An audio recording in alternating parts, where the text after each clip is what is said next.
on Friday. And Dusty, American Fork just lost 13-2 to Bingham. Have to shake that off and come out strong today against Riverton, a team they beat 5-4 earlier in this tournament. I'm a professional. I'll turn my microphone on. This is the big thing, right? So we talked about for Skyridge. Can they bounce back and get ready for this game? And Coach Applegate, we asked him that question, do you think it's an advantage? And he looked at me and said, I know Coach Ingersoll. I know he's not those guys ready. We better be ready to play. The starting pitch today for Riverton will be Ryan Edwards. He is fantastic. Been one of their best pitchers all year long as Ryan Hardman steps up to the plate here for AF to lead things off here. Riverton, the designated home team, is quickly Hardman ahead in the count here at 2-0.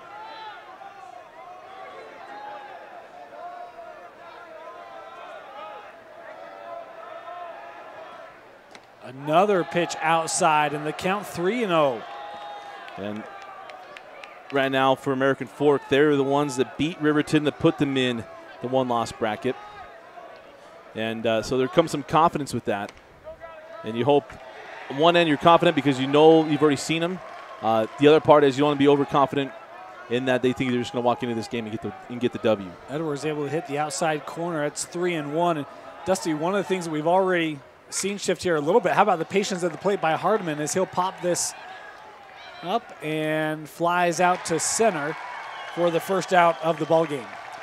Pretty good at bat there from Hardman. You know, not always, a lot of times your leadoff guy doesn't have the highest batting average, and that's fine because really what he's supposed to do is show enough pitches to the guys behind him so they get an idea of the stuff of the guy on the mound. Edwards able to battle back after falling behind 3-0. Is Colton Carpenter, first baseman, up at the plate here for the Cavemen. He's swinging at the first pitch, fouls it away.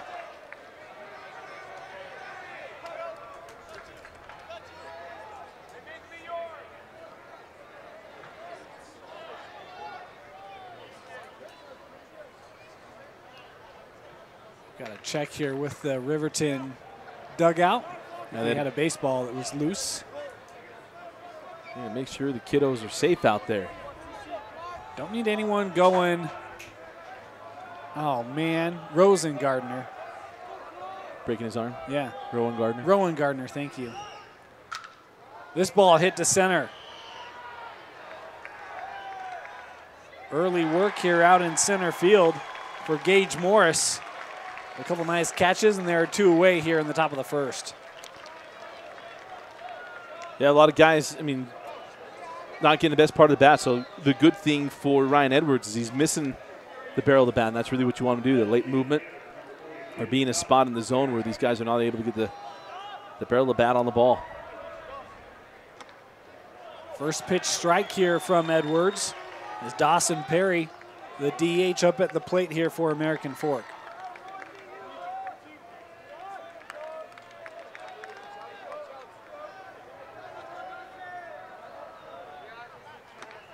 Nice pitch by Edwards there. And quickly it's 0-2. Terrific job by Edwards. He had the first couple of batters. He fell behind. Now here with Dawson Perry, probably the most powerful hitter in the American Fork lineup, able to get on top of him 0-2. This ball sent to right field. At the track, and catch can't be made. It was Sanchez. Had trouble reading that, and it's a stand-up double for Dawson Perry here with two outs in the top of the first. Talk about the guy with probably the most power on the team, and Dawson Perry goes opposite field. Dylan Sanchez gave chase and thought maybe he'd get to that one, and just unable to haul it in. And just as it is, it's a two-out double, and now an opportunity for Travis Johnson to drive in a run and change some fortunes for the Cavemen. I'm not sure if maybe Sanchez wasn't quite sure his proximity to the wall there. It felt like he was maybe a little hesitant with the glove. It seemed like he was in positioning, but it's a nice hit by Perry, and now up at the plate is Travis Johnson.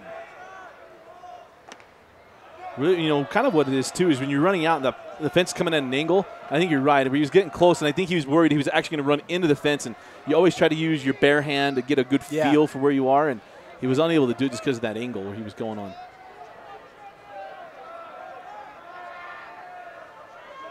Perry takes his lead from second. This ball chopped to third. Routine throw, and the third out of the inning. No runs, 1 hit, no errors, 1 man left on. We head to the bottom of the second, or bottom of the first in the 6A semifinal.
Welcome back here to UCCU Ballpark. American Fork, Riverton, a rematch of the second round. Bottom of the first inning, and Nate Rainier, the starting pitcher today for AF. As their dreams at a state championship rest on him getting through this Silver Wolves lineup. Zach Peterson will lead things off for Riverton as he takes a called strike 1. Yeah, Zach Peterson, one of the better bats in the Riverton lineup.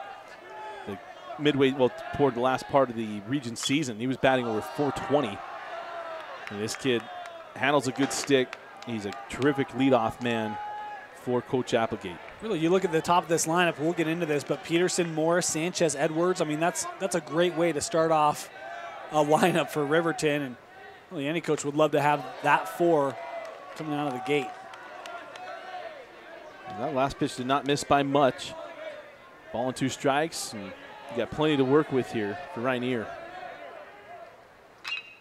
This pitch lined into left, and it's a leadoff single for Rainier. He'll take a wide first, but quick, able to get that ball back into play was Garlick, and leadoff man aboard here for Riverton.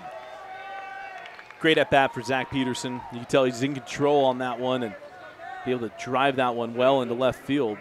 And it's a tough one because right now the sun's setting in the west, and that's where left field's looking into. And I don't think he lost it, but also is one of those reads of either I come up on and I get eaten up on that top spin, or I sit back and wisely held him to a single. This throw gets by the first baseman. Peterson will be able to take second. It's one of those things, Dusty, and I mean, I was going to finish your thought. Don't let the ball get behind you, right? I mean, if it takes a hop, you give up a hit, that's okay. Don't let it go into 2 or 3, and the error there on the throw over to first.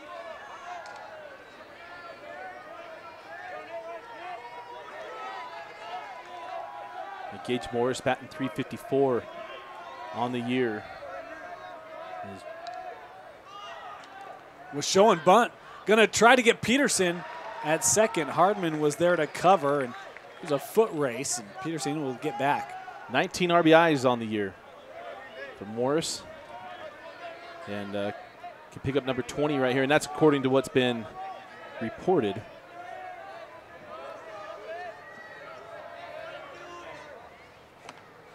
Nice pitch. Taken high, count 2-0.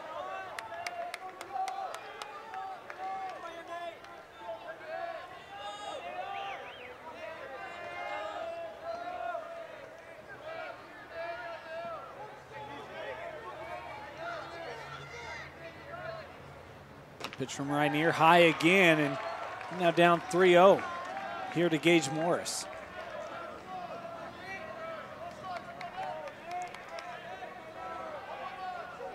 Nice at bat here from Gage. Always like guys, sometimes when you see someone get a hit, you get a little hyper, get a little antsy. He's come in and now he's wearing one. That got him, boy, right on the back.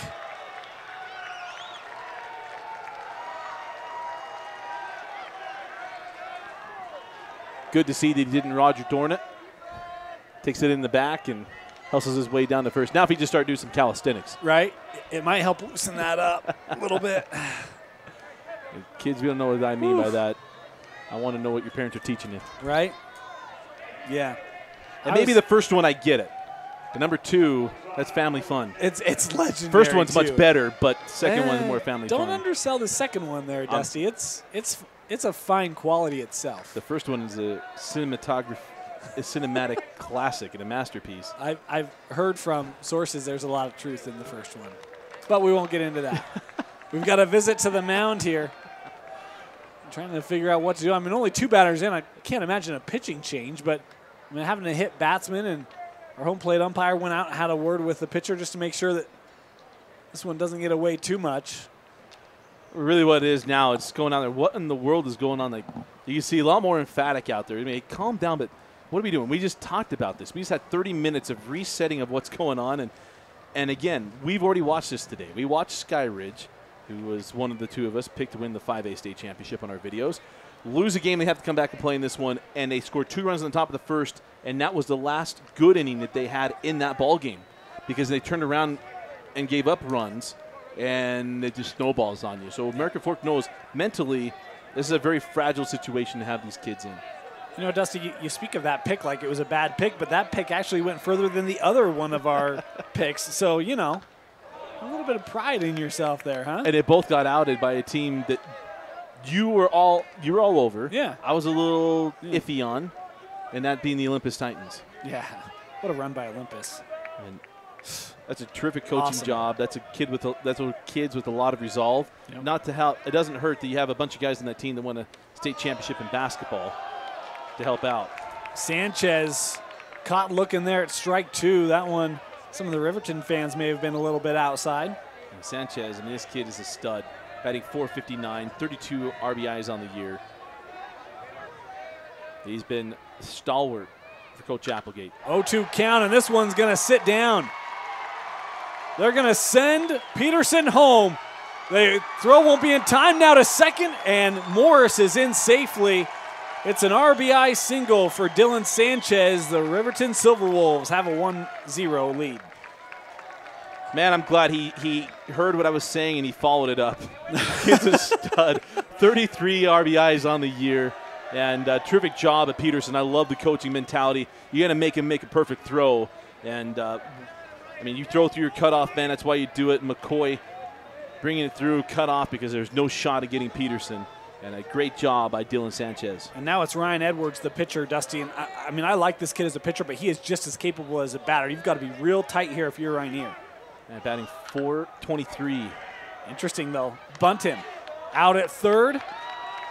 So American Fork gets the lead man, Rainier, able to throw out Morris for the first out of the inning.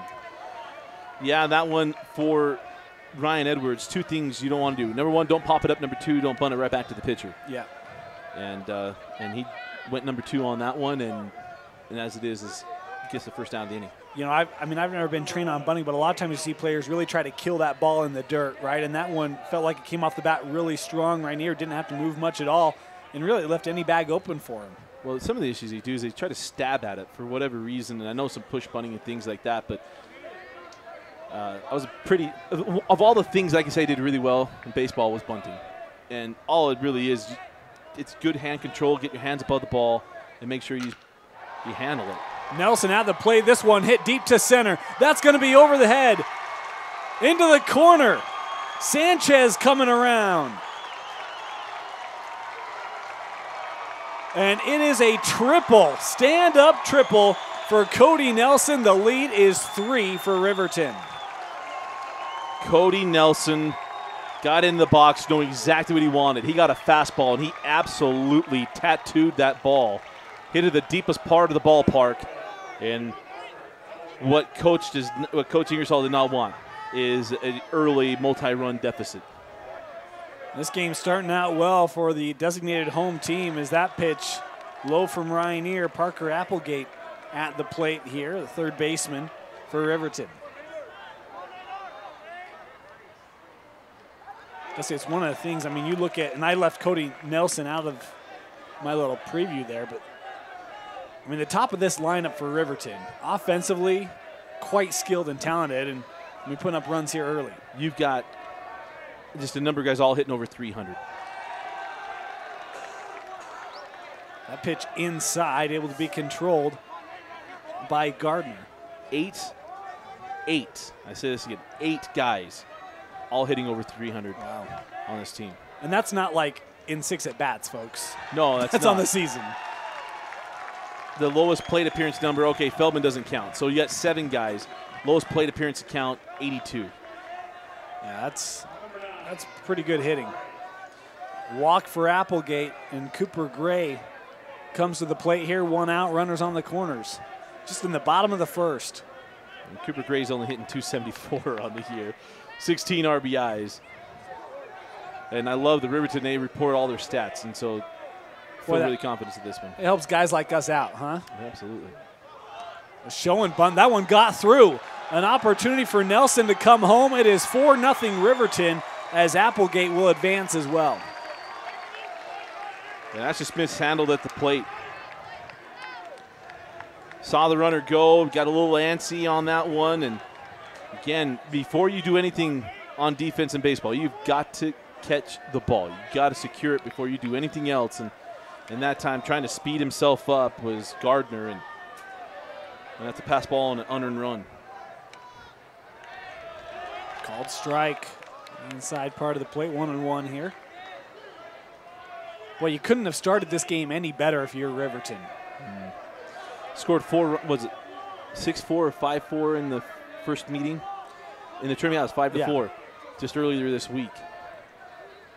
You know, and the interesting thing, it was American Fork that went up 2-0 at the end of the first. They led 3-0 after the top of the second. Riverton had to come back, never able to really, well, they tied, no, they didn't tie that up. Never tied it up. But it was a close game, but Riverton having a nice response here in the semis. This just off the inside of the bat, trying to fight it off. Won't have a play at first. And Cooper Gray wasn't pretty, but effective. Hey, it's a line drive in the book. You know, that's this shaft shot, and sometimes it's just fortuitous. Hits it off the rubber of the handle, and it just dies in the infield. And as it is, it moves Applegate to third base, and now an opportunity to extend this lead. The designated hitter, Nate Hamblin, hitting in the 8th spot, Dusty. We're in the first inning. And Riverton has an opportunity really to go through their lineup. Here in the first, as we've got clarification maybe? No, he's wearing jewelry. Home plate umpire Preston Norton, he's on his game today. Former, my good sources on this, a Snow Canyon Warrior. But yeah, he needs to make sure he get that jewelry off. No Deion Sanders in high school baseball. Meaning no chains, kids. Yeah, no, I gotcha.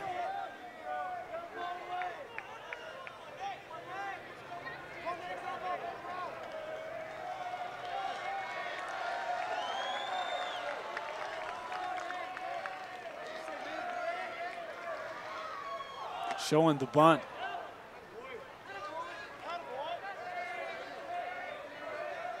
With 1 out, you certainly have room to do that sort of a thing, try to bring in that runner from third.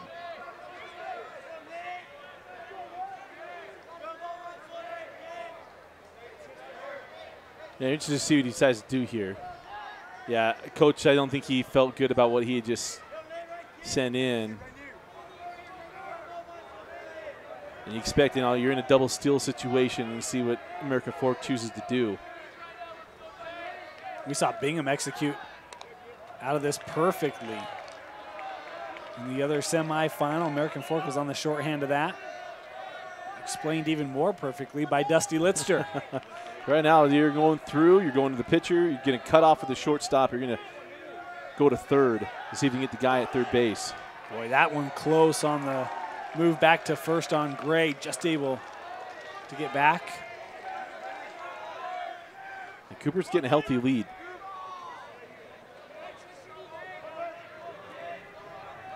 And American Fork also making their signs from the dugout as well.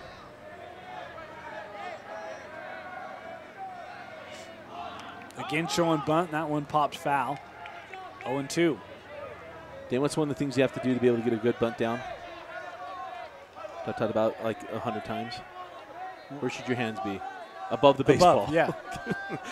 You see him, he watches it, he kind of goes with it. Yeah. Get it to the level, get your hands above the ball. My first thought was, well, don't pop it up, right? Which is what happens when your hands get underneath it, so get on top of the ball. I'm still learning the lingo here, Dusty. You got to take it a little easy on me there. Same with when you're going to be swinging. I mean, your hands got to be above the baseball.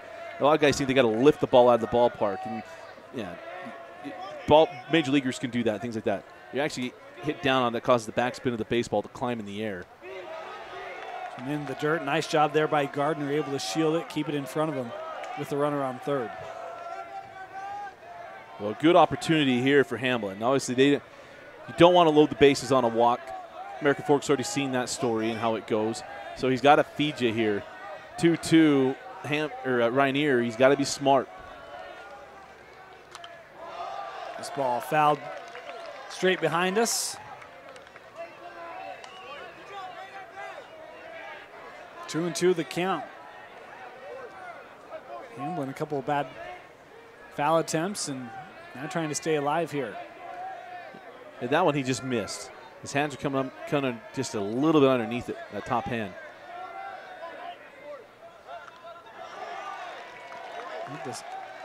Looked like he had the speed right on that one, just on the inside part of the plate, couldn't get the barrel on it.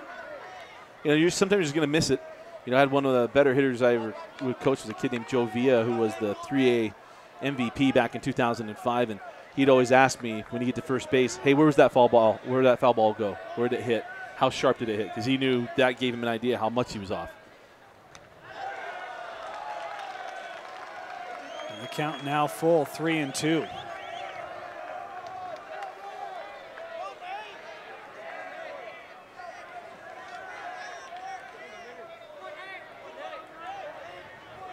An opportunity for a big opening inning. It's already been big, but Riverton could add a few more here. Yeah, don't miss up on this one. Hamblin swung through. One of those where maybe committee just got to finish through that, almost like a little bit late on the read of the ball. Yeah, he got fooled on it. He thought it was going to hang a little bit, and all of a sudden the bottom dropped out on. That's a great pitch and really a confidence builder for Rainier. Gotten beaten up a little bit in this inning, but that's something he can, that's the shot that keeps you coming back right there. Buddy Young up to the plate here, the 9 hitter, so they have batted through the order as this ball fouled away. Yeah, Buddy Young, one of those guys batting over 300, batting 360 on the year, 93 official plate appearances, driven in 13 runs, and obviously patient if he's sitting at 36 or 86 at bats. And he's appeared in all 32 games coming into the day. This ball chopped to third. Play it first, and they get the third out. But Riverton plates some runs. 4 hits, 4 runs, no errors. We head to the top of the second with the Silver Wolves leading the Cavemen 4-0 in the 6A semifinal.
Welcome back here to UCCU Ballpark, and my bad, 4 runs, 4 hits, 1 error by the Cavemen in the bottom of the first.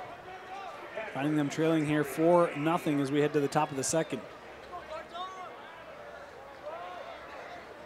Tell you what, that's for Riverton. You know, we talked to Coach Applegate and said, hey, how does it feel to get to American Fork? They're the ones that put you in the one-loss bracket. And he goes, I don't care who it is. You know, that's kind of his attitude. And you know, if you ran through this week like Riverton has after losing that game to American Fork, you probably feel the same way. Yeah. It just doesn't really matter. For me, I would guess always like retribution. I guess I'm too much in the revenge game. See a Sicilian in me. So, well, I mean, it's one of those things we talk about Olympus, Dusty, in 5A, but I mean, how about Riverton? They lose in the second round of these cavemen, and then they played on the 19th, the 21st, and 2 games on the 22nd.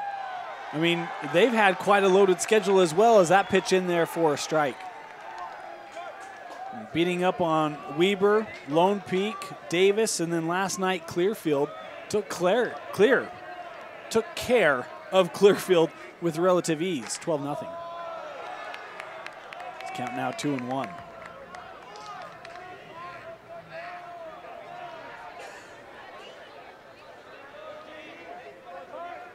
And having the luxury of Edwards on the mound here, maybe the biggest thing for Riverton, is this ball sent into the gap in left center.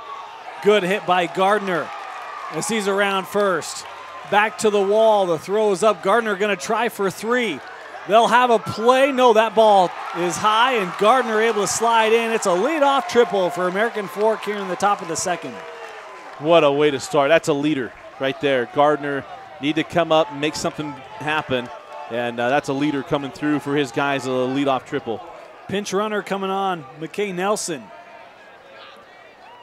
And let's make a couple things clear. We don't cheer for teams. You know, we cheer for good games. We cheer for competitiveness, and the broadcast and this game needed what we just got from Hardman. Well, and I mean, here's the other thing. American Fork, we've talked about this, Dusty. They were a top 5 team, and to see them have the result that they just had against Bingham was shocking to us. And so it's nice to see a team that we know has skill, right? We know is very talented, be able to display that here in the semifinal.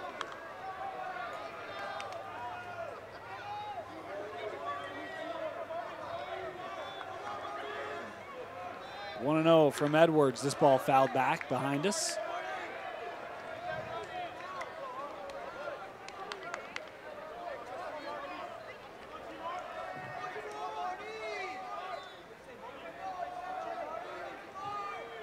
One and one the count.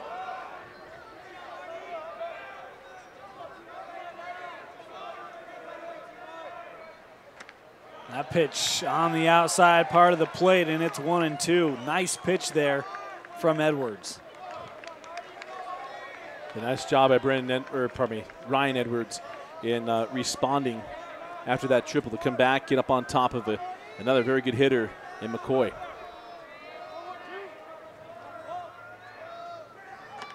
Outside, just off the plate. 2-2. Yeah, one thing we saw Preston Norton on Monday, the home plate umpire. He has his own, he stays in it. Yep. You don't really see, I mean, all intents and purposes, not a lot of change there.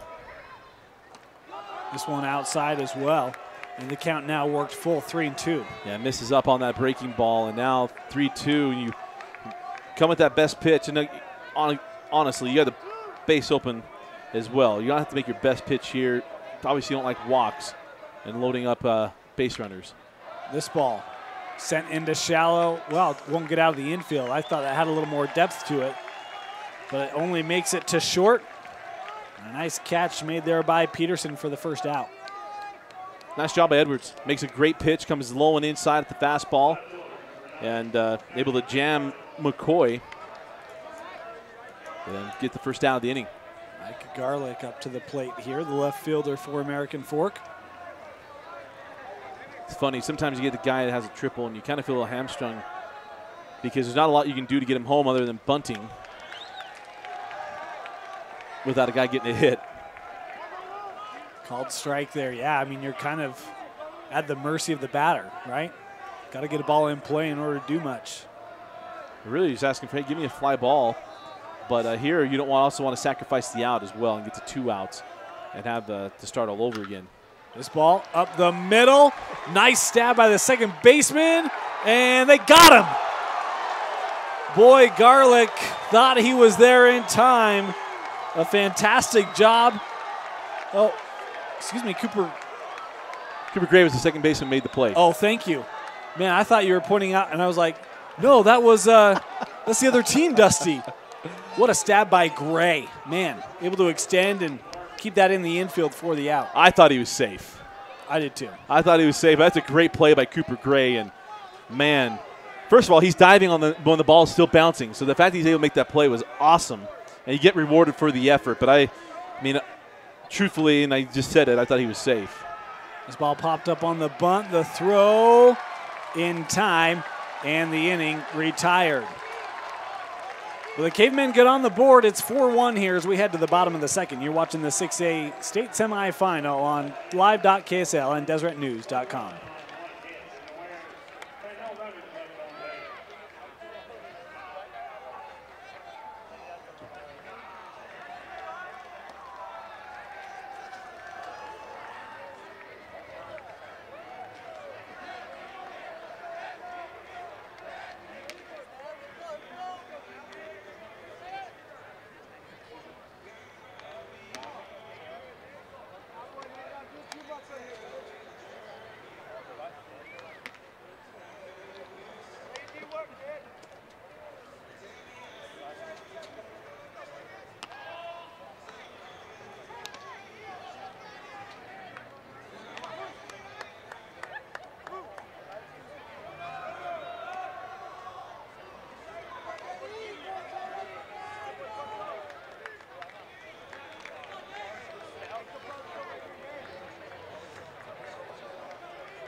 Welcome back here to the 6A semifinal. Bottom of the second inning, Riverton starting with the top of the lineup, Zach Peterson. At the plate is this ball. Hardman able to make the play, the throw in time. Nice play by Hardman at short. Beautiful. He's wearing his sunglasses up on his top of his cap, looking like A-Rod over there. That was terrifically done there by Hardman. And good for him. You know, he had a couple of missed plays in that last game against Bingham. Nice to see him shake that off and handle that ball very confidently at short to get the first out. Some people think you can go Derek Jeter. Nah. A-Rod is a better shortstop than Jeter. He just happened to relinquish and go to third base because it was Jeter's club. Let's just make that very clear.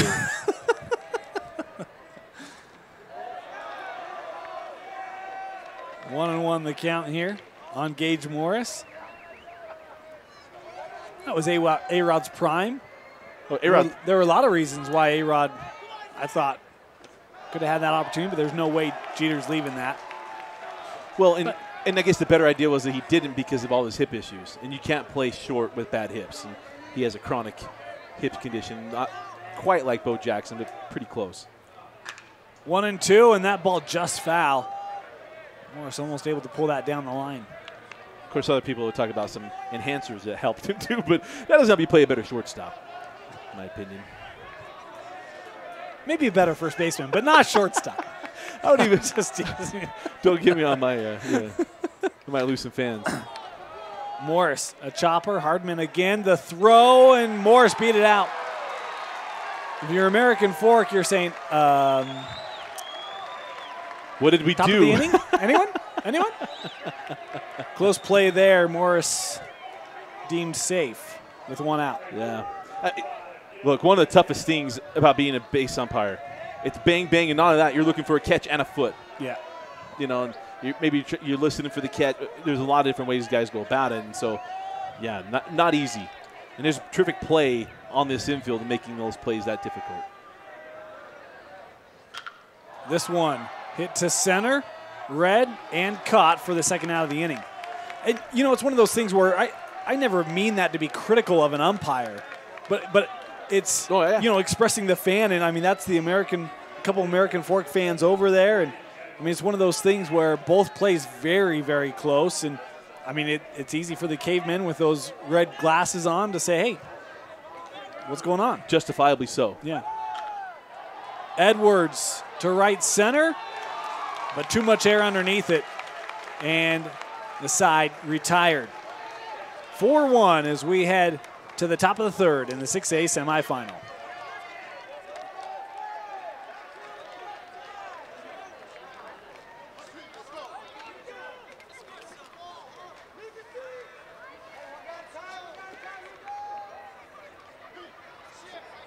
Riverton in the bottom of the second inning, no runs, one hit, no errors, one runner left on base.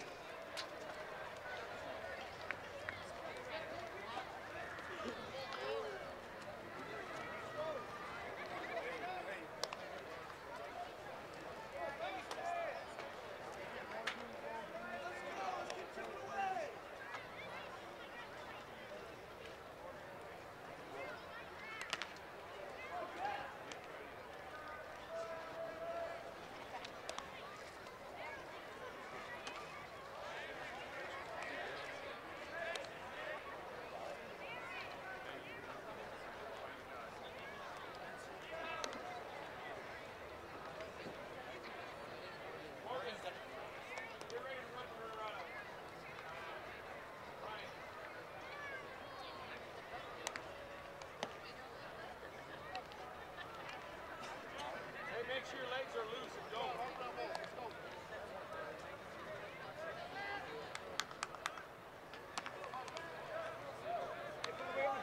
Top of the third inning. The Cavemen coming up to the plate. Jack Walker will lead off the inning. A center fielder for American Fork, his first at-bat in the game. Well, Jack and the American Fork Cavemen trying to find better fortunes than what they found against Bingham, and Jack was 0 for 2, flew out to second and then flew out to right.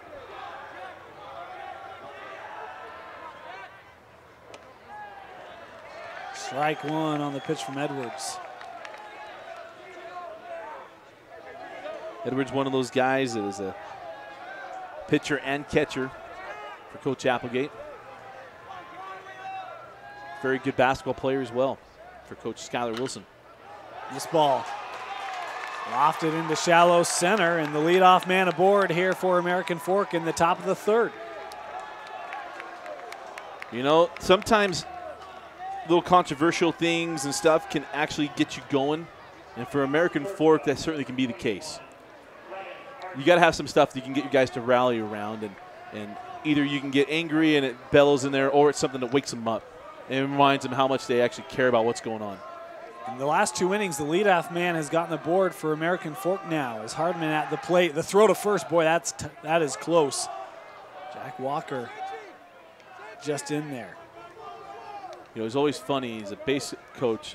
We looked at him like, why is it so close to the right with the right-handed pitcher? Sometimes he's have great moves, but really you're watching that back leg. That back leg moves. We're coming back to the back corner, and you're reaching with the right hand. Hardman able to make contact this in foul territory and into the dugout. Love the effort for Cody Nelson. It's just a railing.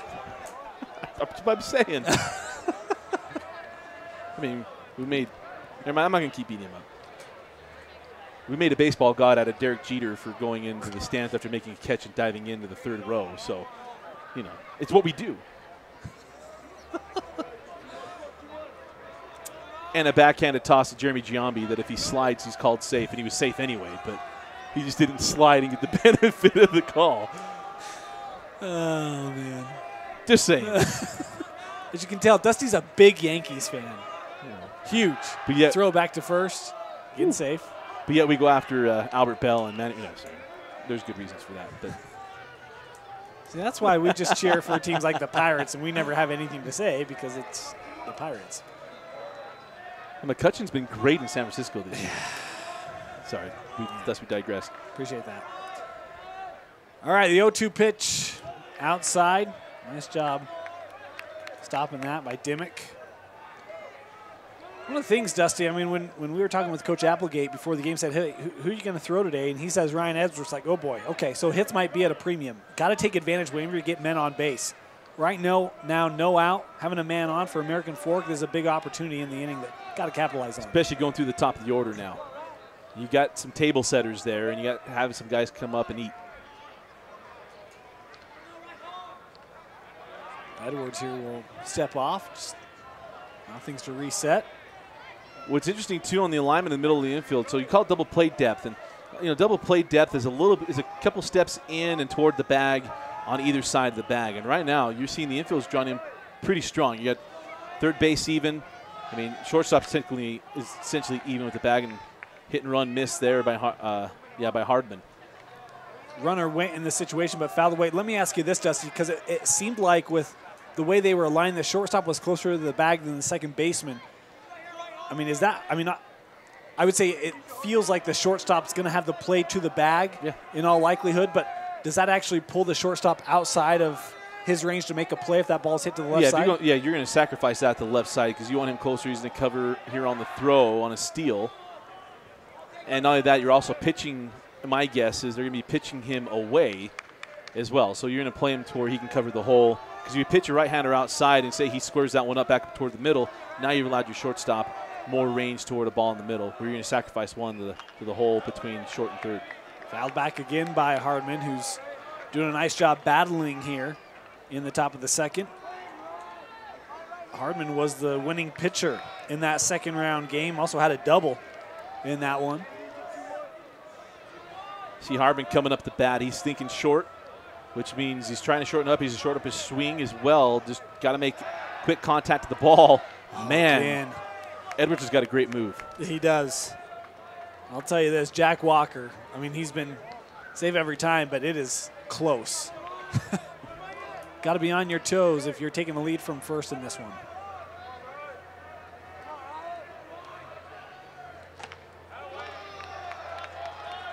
A lot of times you pay so much attention to that guy over at first base, get your pitcher out of rhythm coming home, and when he pulls that one out there, I mean that's not a full indication, but sometimes it's what happens. It just gets out of sync.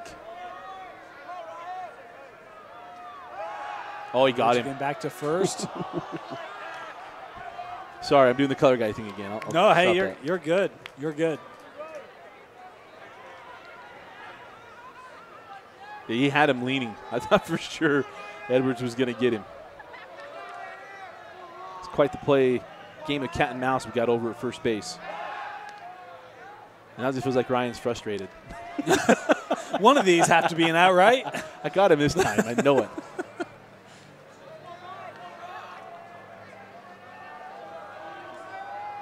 Nothing else, you can wear him out so he doesn't want to go down to second base. Since you make him do a bunch of burpees. Nice pitch high, and the count now full. Yeah, again, he spent so much time messing around over there at first base. Air run full here on Hardman, and you're running the risk of getting two guys on, now heading to Carpenter, Perry, and Johnson. And no outs. Gonna go to first again. Almost feel like he's like Coach Herman Boone. We're going to do up downs until Jack Walker's no longer tired or thirsty.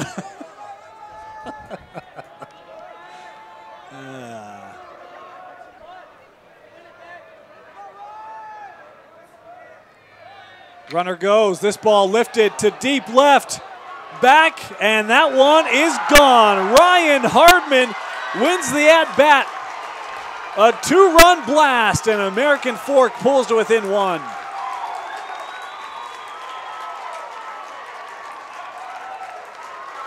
Terrific at bat from Hardman, as you said, and Ryan Edwards, you miss him up and in. Actually missed him up and it stayed out over the plate, and you do that against their first four hitters here in this American Fork lineup. Heck, go five hitters. They're going to deposit there on the left field berm.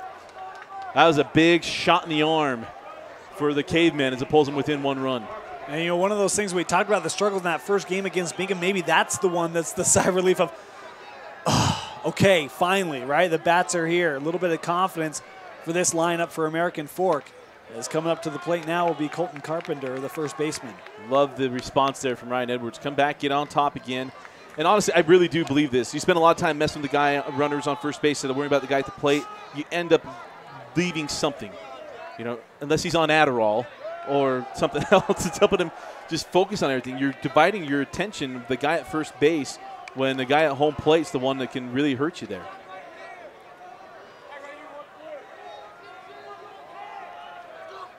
One pitch here. High. Somewhere in some book it says you can't serve two masters.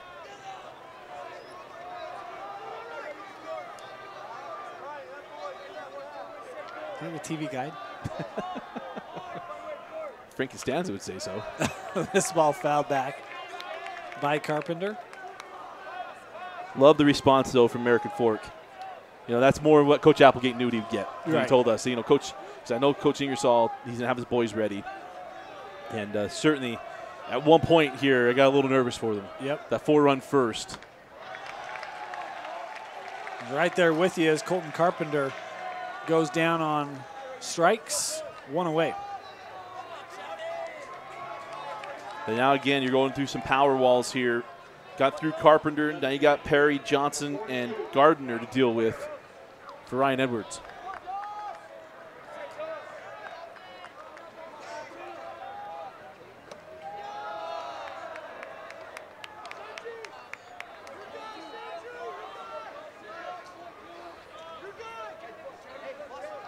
We got action down in the Cavemen bullpen. You know, maybe that home run by Hardman brings that up, right? You get back to within one run, and now you're thinking, hey, we got to be really sharp from the mound here in the rest of this one. Yeah, so hey, it's 0-0 essentially. Yeah, we can't be fooling around with keep running around with guys. This pitch outside, and no runners on, so no damage done, but the count now at 3-0. Yeah, for Ryan Edwards right now, it's just get over the home run. I mean, yeah. Because he obviously got through Carpenter, but here he's a little bit off, and so you get some of that initial adrenaline of getting angry at yourself, and now it's just getting yourself back in your zone. Going right down the barrel, 3-1. Billy Chappell would tell you, just clear the mechanism.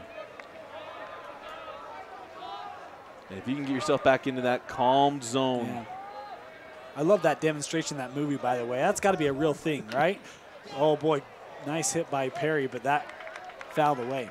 I think to some point you get there, right? It's just you don't hear things. It's just you and what you're doing. So all these guys, if it's true or not, I always question it. And they no hitters. Did you know it in the 7th inning? No. But the scoreboard's ginormous. You walk out and it's right there, right? Like, how can you not? Sometimes I believe. Plus, your teammates ignore you. Yeah. I mean, is there any better indication? You don't notice that they're on the other end of the bench. And I'm a baseball guy. You know, it's one of the funny things to me. Oh yeah, huh? I guess so.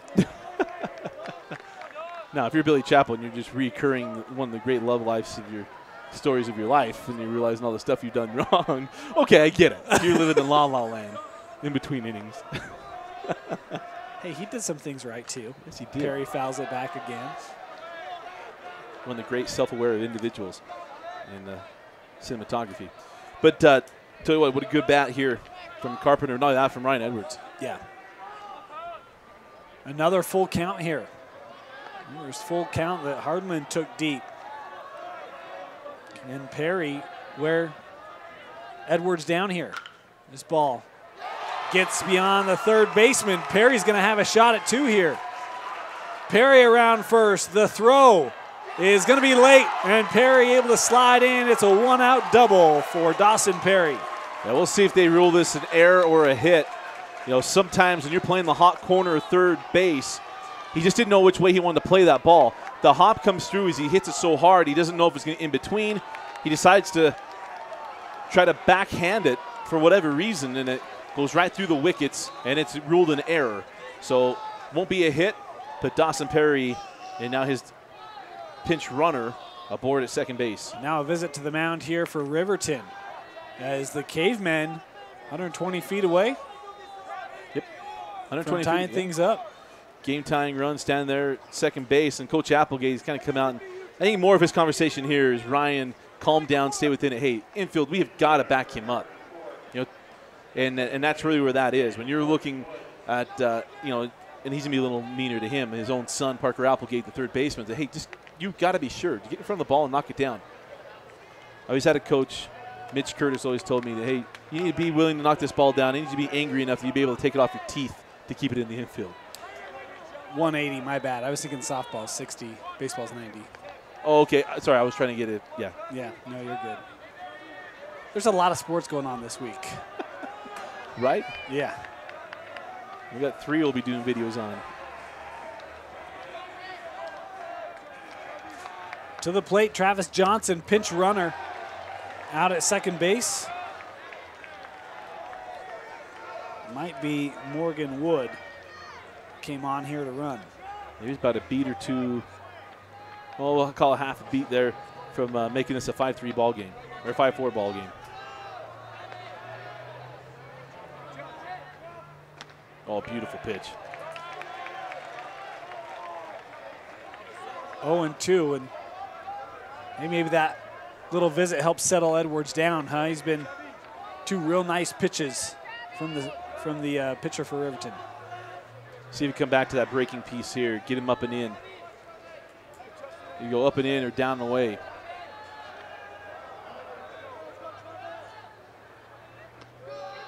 Low, smothered. Nice job by Dimmick. And try to get him chase something off the plate there. Come right back. I mean, either you come back to that little back door that he threw just 2 pitches ago, or I try to bust him up and in.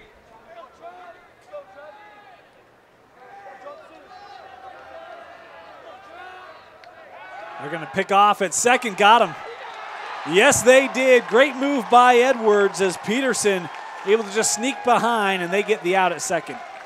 Yeah, Coach Ingersoll is just stunned. He really is. He's just like, because that's his one. Their third base coach is the one helping you with the shortstop. And, yeah, that's just a tough one for him to swallow there. Boy, and the tough thing is that's your pinch runner. I mean, you bring him on to run the bases, and to have that gaff for the second out, lose a man in scoring position.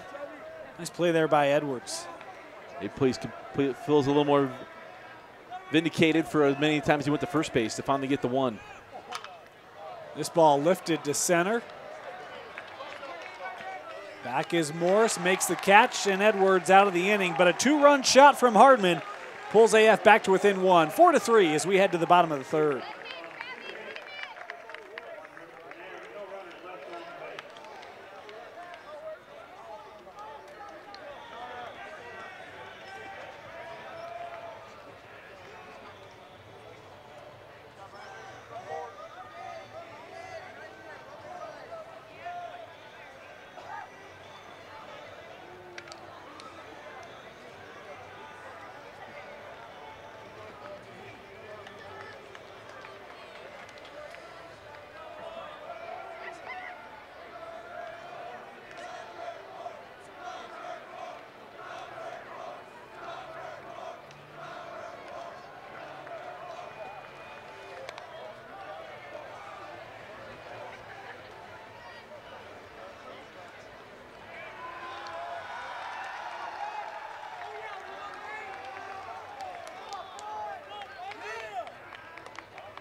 Welcome back. Bottom of the 3rd inning.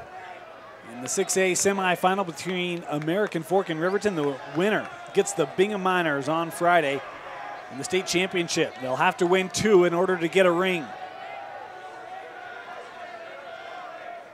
Leading off the inning here for Riverton will be Cody Nelson.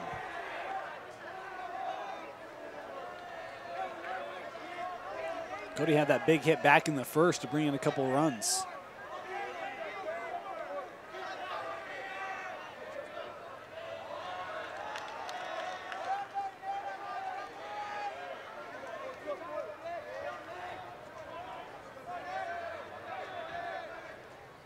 One pitch. Off the plate, 1-1.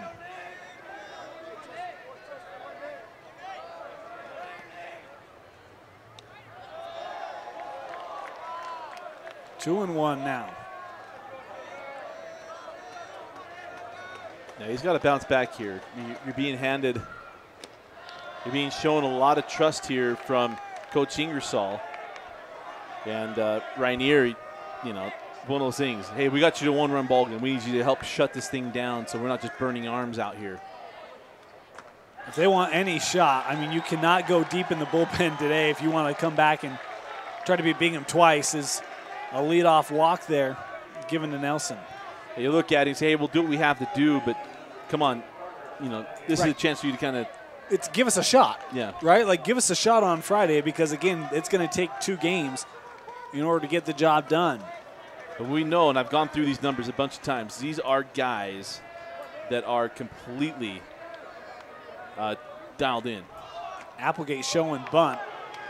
Boy, that was a direct opportunity to move the runner over, and maybe he would have had a plate to try to get Nelson back at first, but Gardner there electing to just be patient, not give anything away.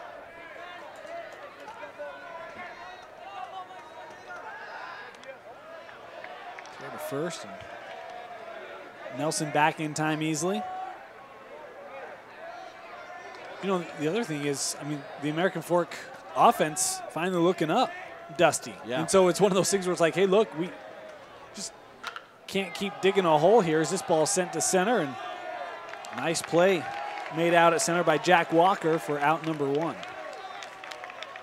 That's just a nice job here by Rainier because, you know, you struggle on the first guy. You got to come back and get the out. Now it's about getting a ground ball and see what you can do to get yourself out of this inning with the double play.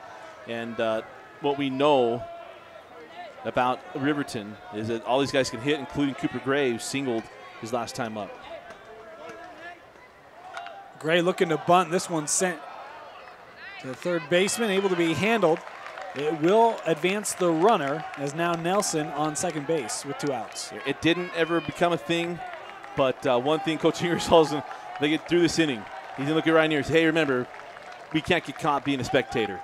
He almost got caught there. You have the third baseman coming up, take that bunt, and nobody's covering third as Cody Nelson rounds second, and luckily Rainier realized what he was doing, hurried and ran over and covered the bag.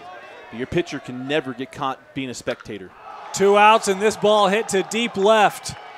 Retreating and then losing his footing from the knees. Ike Garlick will end the inning with a catch made from his knees. We head to the top of the 4th. 4-3 Riverton.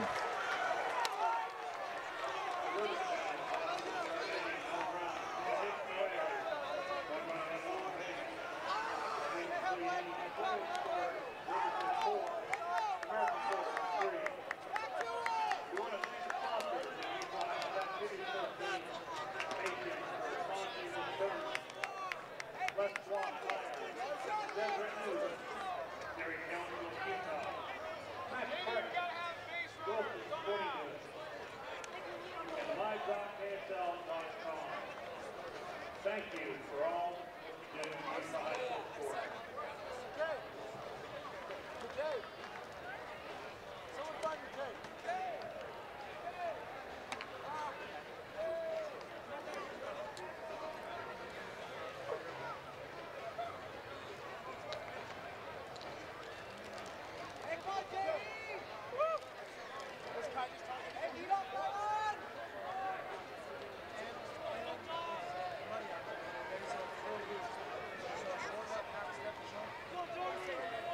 Welcome back here, top of the 4th inning.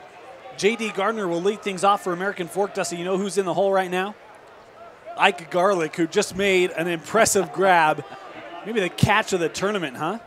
Certainly a candidate.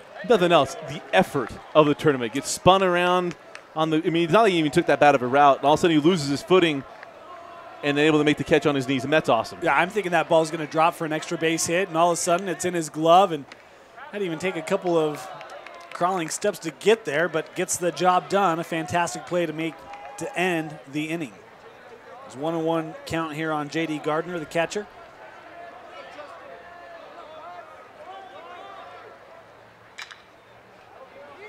Ball, boy, that took a bit of an awkward bounce there on Peterson. Looked like he was sizing that up to make the play, and then it just kind of died on him. I mean, sometimes you just misread it, and that's really what happened there. Ball does funny things. We talk about top spin and all that kind of stuff. I'm no physicist, but when you play baseball, you learn lots of different little things, and that's just one of those. McKay Nelson will come on to run here.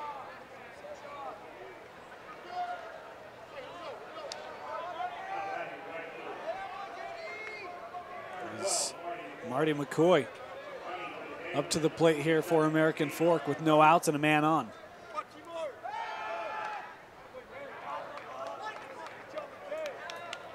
One of those times where you see that Nelson made a small run up and then was retreating to the bag, almost trying to get a pick off there at first. Yeah.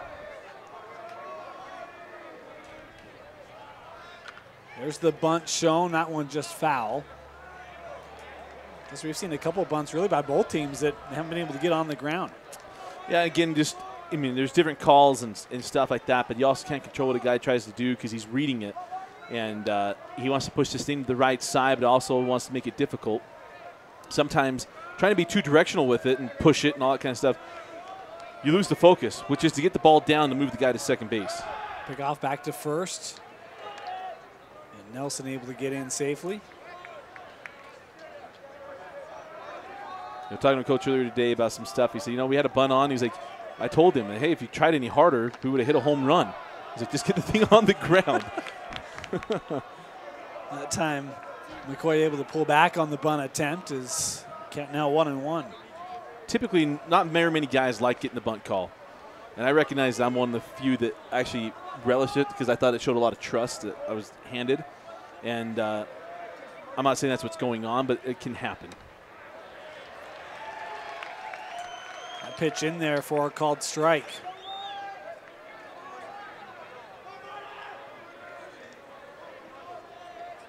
How about this? Another inning with the leadoff man on for American Fork, Dusty. Yeah, 3 straight. And McCoy flew out to short his last time up. I mean, they have paid a lot of attention to the guy at first base today.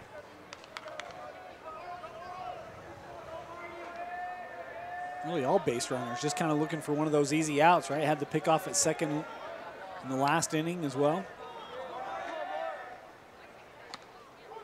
And got him. Boy, McKay was squared up to bunt and didn't put the barrel on, and he strikes out. He got fooled on that little late action on that pitch. Got fooled on it, pulled it, and caught the outside corner. Nice pitch there by Edwards, and there's one away. You can always tell displeasure from coaches when you're always kind of, for some reason, always kind of bend, hold on to it, hands on knees, and if you keep your head down for a minute, that's the I'm going to keep myself from flipping out. And one of those comes from a bunt call, and you pull and it gets a strike, especially strike 3. Yeah. This is Ike Garlick, who had that catch in left field for American Fork.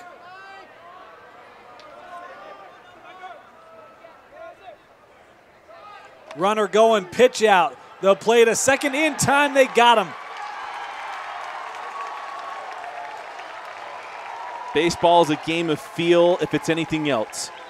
And Coach Applegate, now obviously they played each other this year, but remember, these guys were in the same region for a little while, things like that. I mean, got a good feel for what Coach Ingersoll does because they played each other so much over the years. And when you just have something like that. So when you get a pitch out like that, Applegate just had a good feel for what was going on. This ball to left, coming on, and a sliding catch made there by Buddy Young to end the inning. 4-3 as we head to the bottom of the 4th. You're watching the 6A semifinal on live.ksl and DeseretNews.com.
Bottom of the fourth here at UCCU Ballpark in the 6A semifinal. The Riverton Silverwolves scored 4 runs in the first inning. They haven't scored since. They lead 4-3 as Buddy Young will lead off here in the bottom of the fourth. He takes strike 1.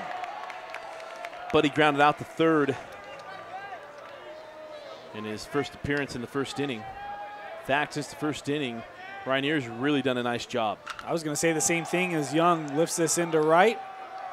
And that catch made by McCoy for out number 1. McCoy made the catch, and that's why we always talk about in the outfield, the first step is back to get a good read, because it's easier to run forward than it is to run backward. But even though he makes that catch and made it look easy, that's always the kind of the rule of thumb there. I was going to mention the same thing, Dusty. I think Riverton had 4 runs on 3 hits, if I recall. It's just been 2 hits since that first inning. His first pitch swing here by Peterson will ground out to Hardman. Yeah, I mean, since then, I mean, you look at that first inning, all 9 guys came to the plate in the first inning. The second inning, only 4. Last inning, 4. And this inning now on the third hitter with 2 outs. So done a nice job by Rainier settling into this game. Center fielder Gage Morris at the plate here for Riverton. He looks at a first pitch ball from Rainier. A good looking pitch there. Morris chopped one back to. Well, that a called strike. I thought that might have been a little inside. But saying that was over the plate. Always tough to tell where batters align, right? Whether, I mean, that pitch feels like it's in on Morris a little bit, but if he's on top of the plate, it's a strike.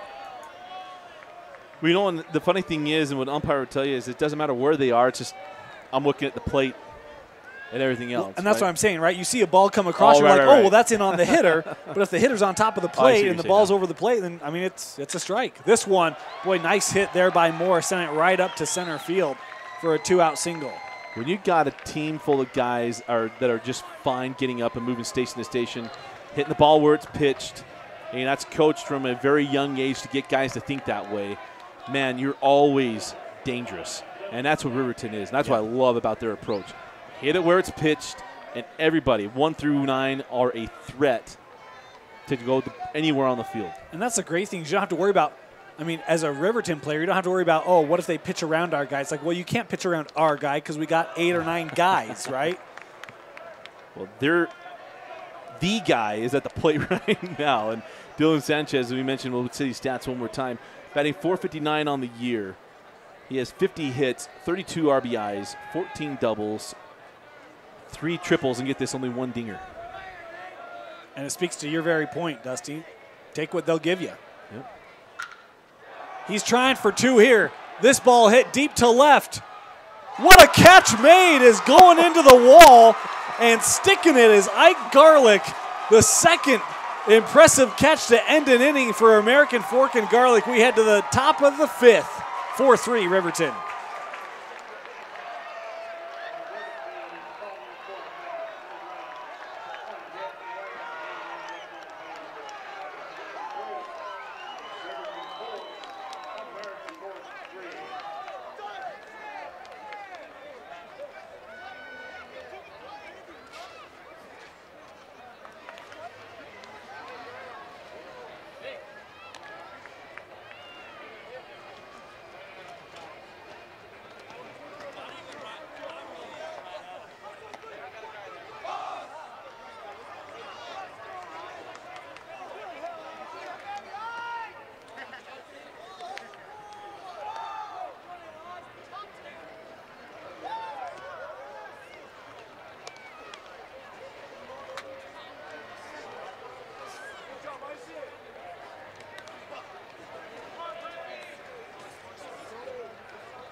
Top of the 5th inning, and right now Ike Garlick is, well, he's making defensive play after defensive play for the Cavemen. Now somewhere Torrey Hunter is like, wait, I'm not the guy in left field. Like, what's going on? That kid good. I tell you what, he's done it in 2 different ways, and that's awesome. Yeah, neither of them on his feet, technically. I mean, the one was on his knees and the other was in the air into the wall, huh? I loved the celebration after last night. That was awesome. I mean, and we got it on camera. We got to cut that up and get it over to Mama and Papa Garlic and make sure they can relive that memory for years. Give us a follow on Twitter at Dusty Litster, at Dane_Stewart. We'll take care of that as this pitch high 1-1 with Griffey Larson at the plate here for American Fork. Griffey bunted back to the pitcher to end the 2nd inning. His only plate appearance today.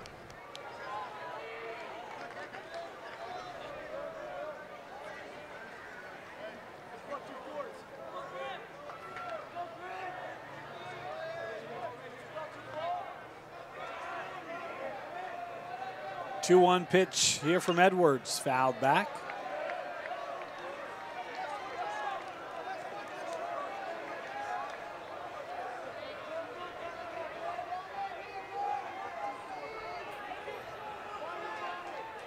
Two the count on Griffey Larson.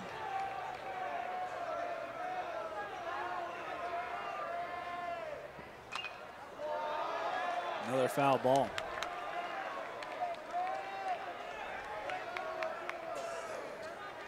You know, for Ryan Edwards, he's actually done a very good job. He missed on the one pitch, and this is what is good about when you get guys on base, when you speak of anyone. Get guys on base and someone makes a bad pitch and you're able to put it over the wall, well, now you're getting more than one run out of it. This ball hit to center. A couple of steps there by Morris, but able to make the catch with ease, one away. You know, and for Ryan, he's been able to bounce back from that very, very well. And it speaks to some of the mental toughness. But we got a tight one, Dane, and right now it's going to be, I mean, every pitch and every out is very, very important now in the middle innings of this ball game. We wanted a good game today, and game 4, we're getting it. Nice response here by American Fork. They still trail by a run as Jack Walker steps to the plate here. Strike one. And Walker. Jack singled through the left side back in the 3rd inning and then scored on the home run from Hardman. Swung through, and it's quickly an 0-2 count. Yeah, right now he's asking him to set the table for Ryan Hardman. Hardman come back up. You know Ryan Edwards is going to be ready for him, and it's going to be an out that he wants. So you'd like to have somebody on in case Hardman gets, in case he gets something he can turn on again.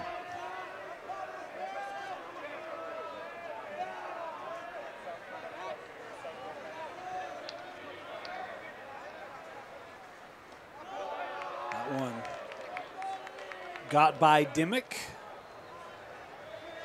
1-2 the count.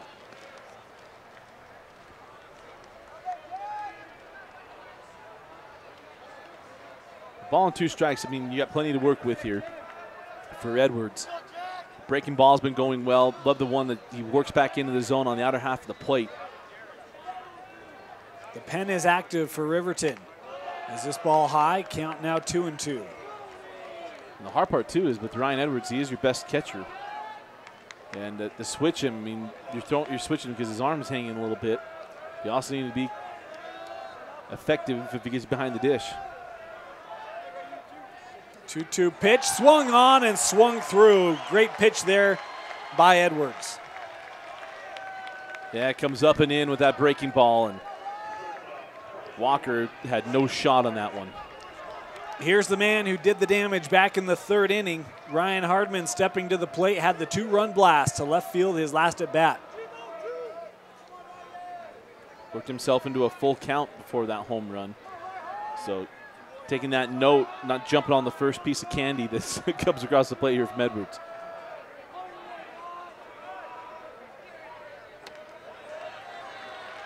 First pitch in for a strike. Hardman only saw one pitch in the 1st inning. He started off with a strike in the 3rd inning. This pitch outside, got by Dimmick. 1-1.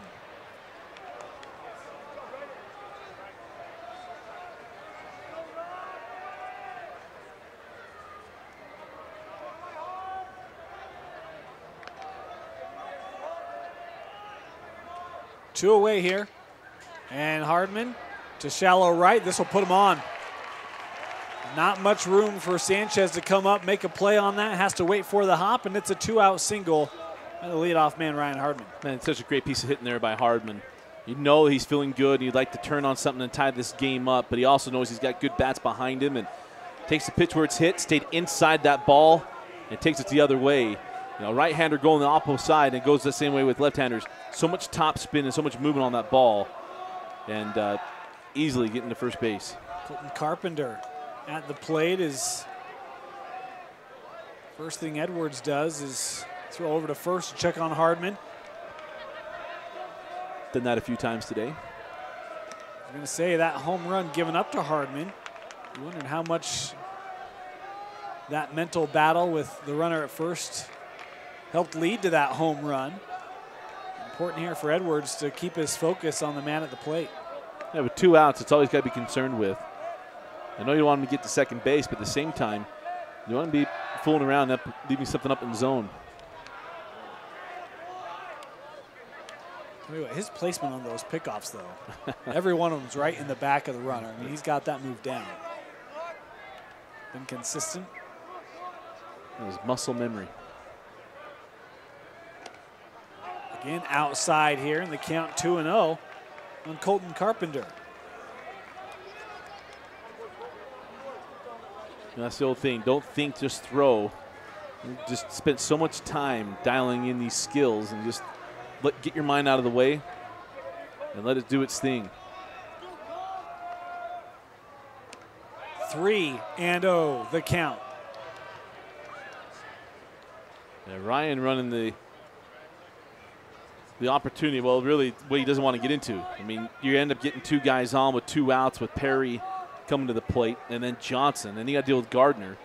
And, you know, Perry is 2 for 2 on the day. So you really don't want to be messing around with this part of the order.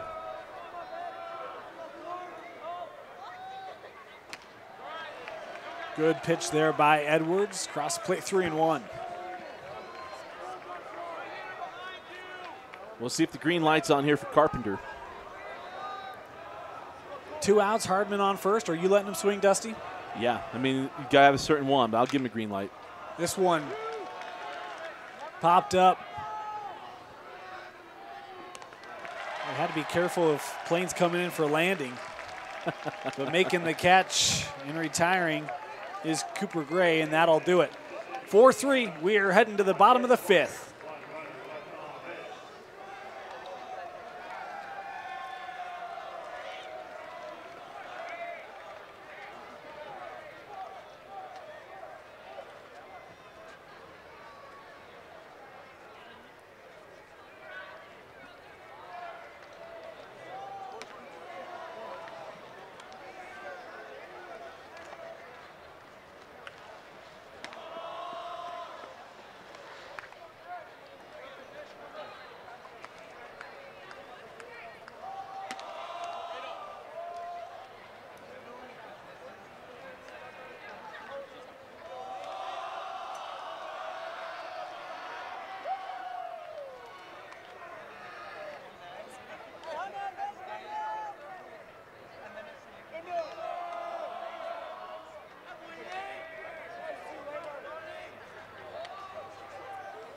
Clean off the Riverton. Number 7, Ryan Edwards.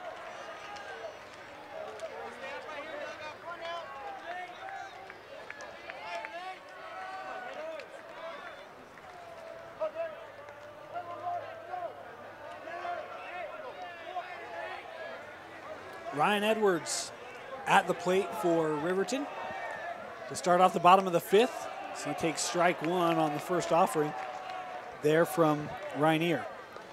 Edwards on the day, 0 for 2, reached on a fielder's choice in the first inning, scored a run, and then flew out to right his last time up. And he'd like to give himself some breathing room here.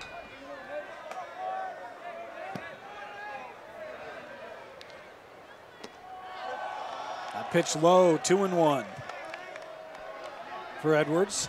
Cody Nelson on deck. He's been good today at the plate for Riverton.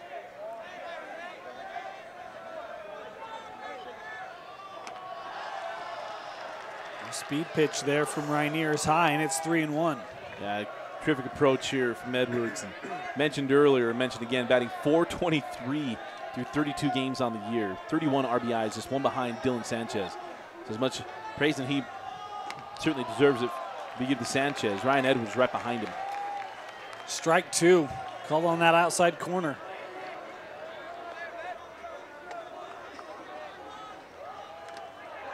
Edwards able to fight that off to stay alive. Here's the amazing thing when you watch how this order goes. Ryan Edwards and Dylan Sanchez are right by each other in every statistical category except for runs. Edwards hits this over the direction of Larson, able to be handled, and there's one away here. And why I say that is that Dylan Sanchez on the year has scored 25 runs. Ryan Edwards has scored 5 runs. Wow. Now, granted, I guess maybe some of that's skewed because he's a catcher or pitcher and we'd be sped up for. So never mind. I'll take that one back because I don't want to disparage somebody else behind them. Sure.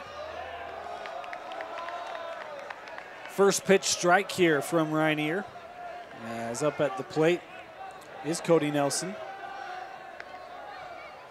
And this one behind him. I'll make you do a 2-step.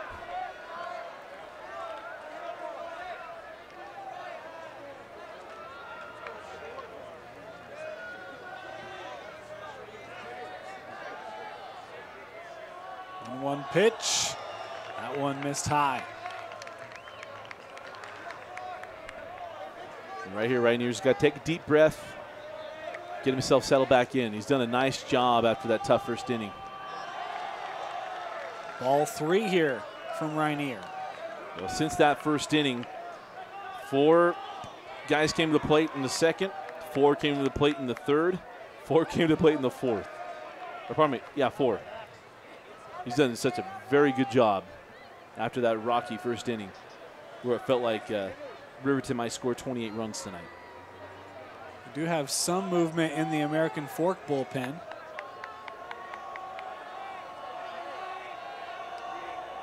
Three-one pitch to Nelson. He's swinging and fouls this one back. The count now full. You always say that if I'm going to let you swing 3-1, it's got to be something you can take to the wall. And right there, swinging 3-1, that might have been ball 4. This one in the dirt, and Nelson earns the one-out walk. And not a bad one there. I mean, you don't like walks any time. It was a good idea trying to go with the backdoor curveball, and American Fork might be coming and making a change. Nothing else come out, have a chap. It looks like Coach Ingersoll's come out the lineup card. With one away, this being a one-run game and a man on, could certainly understand that here. Bottom of the 5th, and outs becoming a premium for American Fork. Maybe just having a chat, but if it is a day for Rainier, I mean, he's done a very good job. Yeah, it is. It is. We have a pitching change. We'll be back with a new pitcher after this.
Welcome back here. Ryan Hardman, the new pitcher for American Fork. He shut down.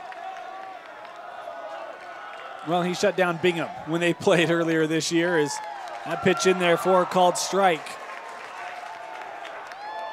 One of the real great pitchers on this American Fork staff trying to close it out, keep this a one-run game.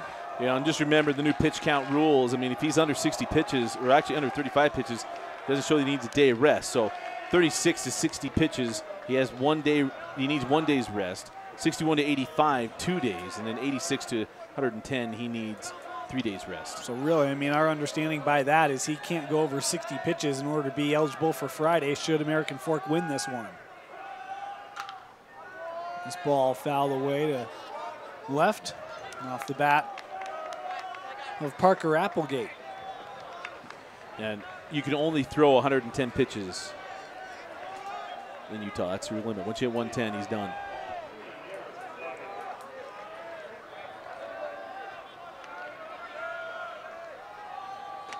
Oh, 2 pitch. This one rises, and it's 1-2 on Applegate.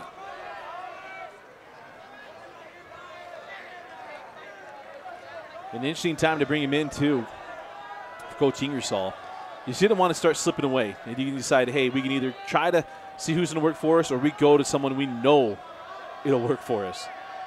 No point to saving for Friday if you can't get there. As this pitch outside, 2-2 the count here on Applegate. 1 man on, 1 out, bottom of the 5th. It's always that card. You know, you have that wild card and you're playing with family and it's like, I know I can play this. What am I going to do? How am I going to do it? And you fight with yourself about it until you finally do it. And now the count full. Boy, nice patience by Applegate as Hardman trying to just get him to swing at something a little out of the zone. He won't do it. And I don't know how many times he came on in relief. It's always something different when you bring your guy in. He's starting from the stretch. You know, he's taking care of the guy on the bag as well. And so you see Hardman just get through this inning. Runner goes as this ball fouled back by Applegate.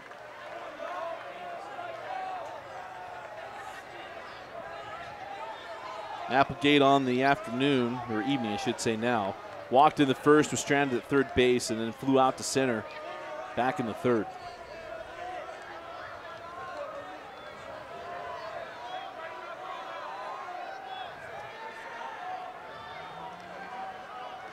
It really is a testament to Ryanier's ability to bounce back. I mean, after that first inning, you were to ask me if I thought that'd be only his 3rd plate appearance in the 5th inning, no way. He'd probably at least have 4. Yeah, no, he did a fantastic job. I mean, remember, they went through their entire batting order in that first inning. And Ryanier able to settle down and certainly had his moments that, you know, we talked about in 2nd, 3rd, 4th, you know, those innings. But really, he did an outstanding job after giving up those early runs. And the offense has responded. And next thing you know, we got ourselves a ball game here in the semifinal. That pitch called ball 4, and Applegate will take the base. And boy, I think even Applegate was a little uncertain on what that call was going to be. That one was close. Well, I think Applegate didn't realize what the count was. He kind of forgot it was ball 4. I mean, I think that was just off the plate. It was close enough you hope to get the call. But I mean, that was a great pitch there by Hardman. One you'd like to have. Let's say it that way as well. So now 2 men on for Riverton. 1 out as Cooper Gray steps up to the plate.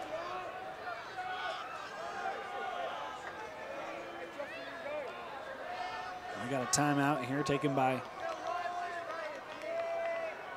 I thought by Gray. Now we'll have a meeting here with Walker and Hardman. And right now he's just going over guys at second base.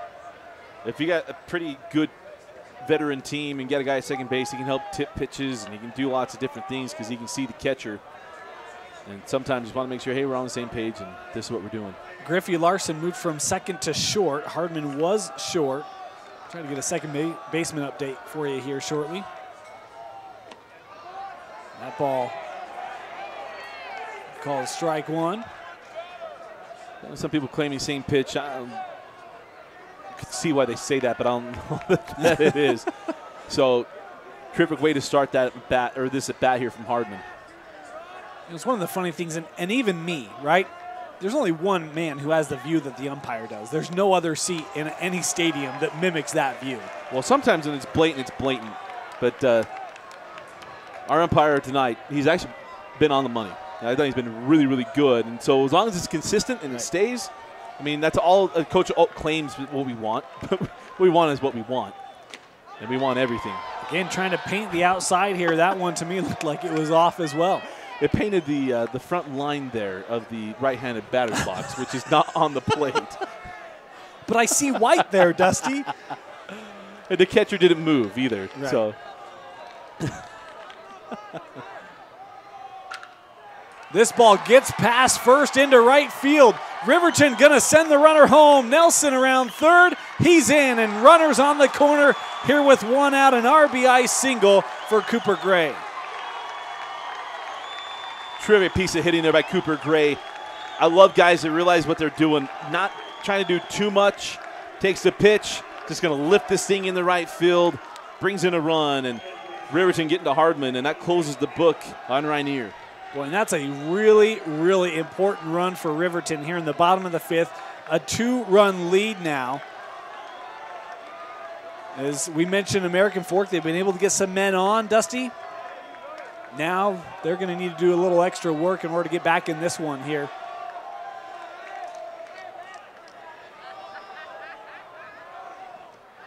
Well, we saw Riverton take on Copper Hills a few weeks ago, and that was a fun game where Riverton was behind 5-0, came back, took the lead 7-5, and then gave up the lead 7-7 and ended up losing that, dropping that one. I believe it was 9-7 or 8-7. I could just do a real quick look at my book. And, you know, so this game, I don't think in any way, stretch of the imagination is out of reach. It was 9-7 in extra innings for Copper Hills. So we know as you can, they've already gotten to Ryan Edwards. And what you need for Hardman right now is, just, hey, we've got to shut it down right now, get us a ground ball, get a double play. For Riverton, continue to make him work and make him start doubting himself by getting into counts. Yeah, I think it's Applegate on third. They go there, and boy, called safe. That one was close as well, as Hardman gave the look to first, came back to third, and Applegate just able to get in. And what he did was such a terrific move because it froze the guy at third base because the way he spun. That is not your characteristic move because as long as he goes back, he doesn't have to throw to first. So that was a terrific move and almost almost worked out.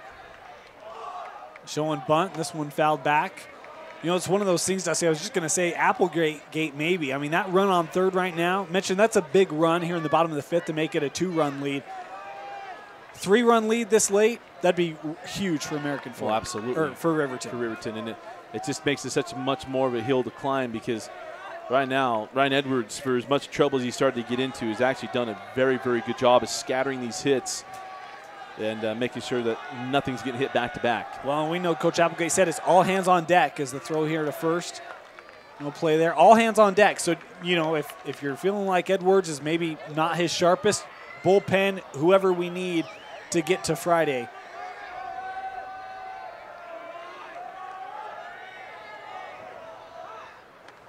This Hamblin maybe tucked into that one a little bit, but it was high and inside. So high and inside, that's just that natural move. You tuck Right. that front shoulder. We always tell them, hey, tuck that front shoulder in, and that way, when it breaks, now you got enough power and all your center to take that thing the other way. But that one just did not move for Hardman. 2-1 count. This one gets away. Applegate going to come home. He's in safely. It is 6-3 Riverton as Cooper Gray able to advance to second. Well, that big run just came across, and it's a frustrating thing for Hardman. I mean, such a good pitcher, and to mention, when you come in, you're just working from the stretch the entire time. There's just a different feel. You're not feeling like you're in command of what's, you know, he can do whatever he wants. He's a very, very good pitcher. It's just always, I thought I've always had, is when you bring in your best pitcher and he's starting from the stretch, it's just the muscle memory and the ideas of what's going on. It just, to me, makes it seem a little unfamiliar. This ball chopped to short. Larson makes the play to third, and they get the runner on the tag. Nice play made over there by Travis Johnson. Again, not a force, so how to get the ball on the runner and able to do so. Well, and on top of it, what third base coach from Riverton is saying to Cooper is that you don't have to run. Yeah. And that's always one of those things where coach is like, you don't have to run. Just because he hit, especially the left side, you just saw it come over there. You can hold up at second base. I don't care if you stay. You can take it on the run, on the throw, but there's no reason just to take off. Well, I didn't take base running 101 in college, but one of those where, you can even hesitate coming off of second. You just don't have to commit 100% there. This ball to short. Great play made by Griffey Larson to throw out Young. And that'll end the inning, but the Silver Wolves get two. It's 6-3 Riverton as we head to the top of the 7th in the 6A semifinal on live.ksl and DeseretNews.com.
Welcome back, top of the 6th inning, and work to do for American Fork, trailing 6-3 here, down to their last 6 outs. As to lead off the inning will be Dawson Perry, the designated hitter, and Ryan Edwards still on the mound here for Riverton.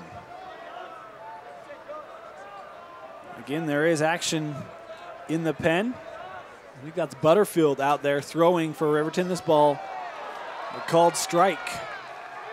We got to remember on these breaking balls, it's not where it finishes, it's where it crosses the plate. And but I tell you what, Ryan Edwards gave up that dinger they mentioned earlier. He scattered some, but think about it, since that home run, retired in order, and then only 4 came to the plate last inning. A swing and the tag put on there by Dimmick to get Perry. They get back to being swing-o-matic here. Travis Johnson up.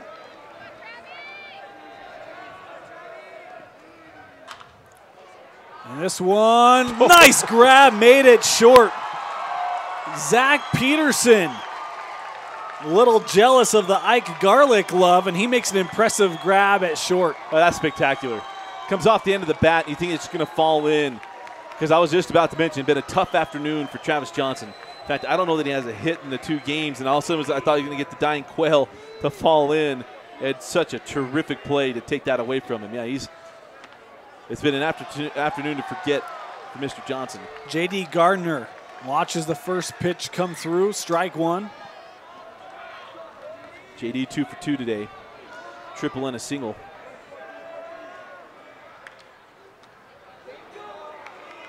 Pitch high, 1-1. Coach Ingersoll, that's one of those ones he's taking a deep breath over there too.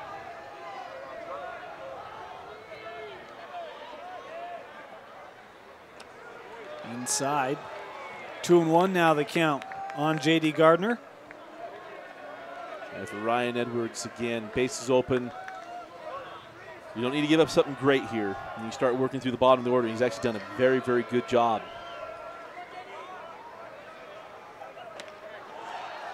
And strike 2, nice pitch there from Ryan Edwards. Yeah, I come right back to that one. Low and outside, make him get it. If I'm not going to work him low, I'm going to come up to letter height a little bit higher, see if I can get him to chase some cheese. Check swing there, hit the bat, fouled away.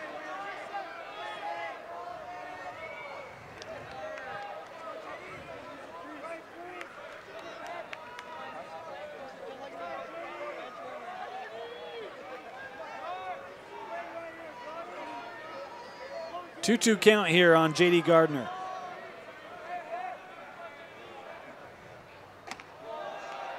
High and outside, and the count now full. He's just got to shorten this thing up, get on the base. You're not chasing anything. shortened up, trying to get the baseball just to keep this inning alive. And for Ryan Edwards, do not give up your best pitch here. And they walk him. JD able to hang in there, earn the walk, and now Marty McCoy will come up to the plate. And the reason I say that you don't have to fool around with Gardner too much is that coming down, here's what you've got behind Gardner today. Marty McCoy's 0 for 2. Garlick's 0 for 2, does have an RBI and a ground out. Griffey Larson's 0 for 2, and Jack Walker is 1 for 2. So you got 1 hit remaining here. And that's what I was just going to say, right? I think the key in all of that is you're 1 batter on from having to deal with the top of the order. That may be the most important thing as McCoy swings through and misses 0-1. Again, McKay Nelson has come on to run. He's at first base right now for American Fork.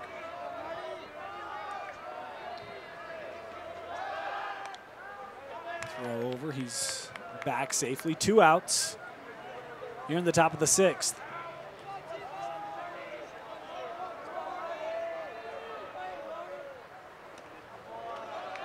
Pitch outside. Dimmick able to slide over to contain it.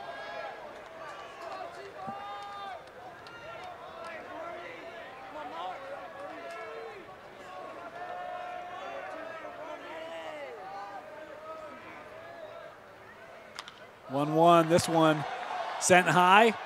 Edwards calling everyone off. The pitcher will take it. The inning, well, the top of the inning is done. We head to the bottom of the 6th. Riverton leading 6-3.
Leading off for Riverton, the shortstop, number 28, Zach Peterson.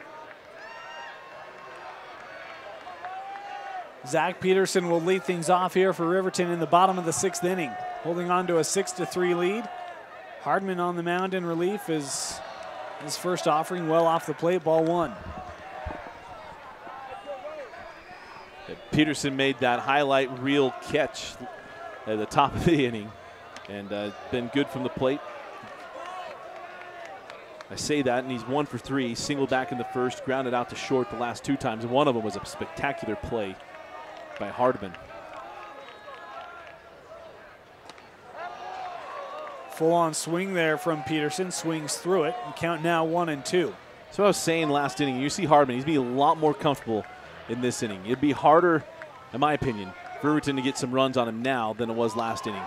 Last inning was the inning to get the 2 runs they got. Speaking of, that's a crisp 1-2 pitch from Hardman, and Peterson goes down on strikes. Gage Morris coming to the plate here for Riverton. Gage 2 for 2 today. Walked in the first, singled in the first and in the fourth.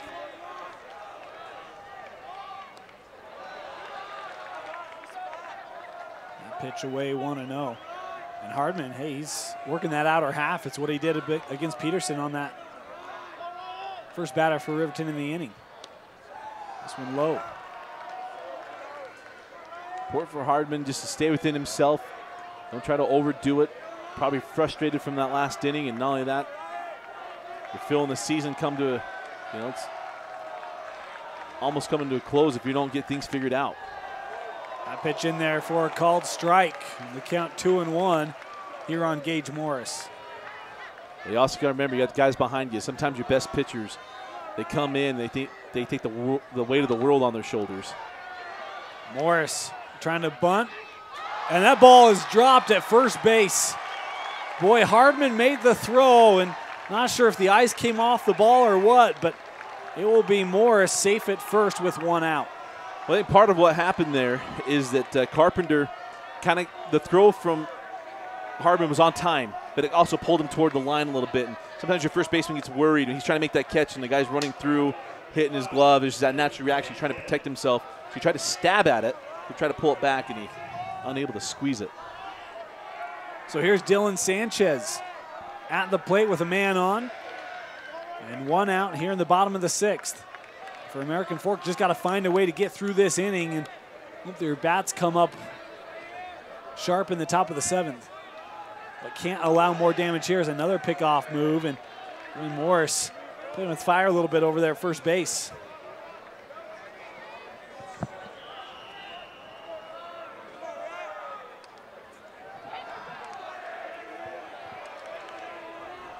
Boy, Hardman quick on those moves, huh? That ball comes out of his hand in no time at all. You see the difference. In high school baseball, you can make that turn like that. Once it comes set, no more of that movement. It all has to be one motion on the way home.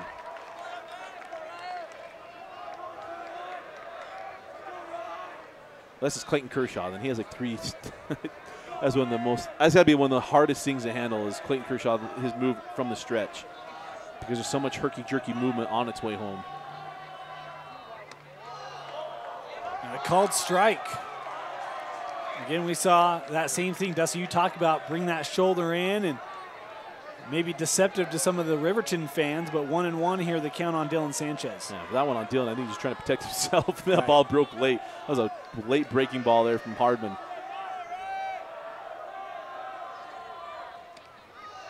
This one away, 2-1. And this is a fun matchup. Best pitcher for American Fork going to be against the best hitter for Riverton. And power on power here and see what Dylan can do.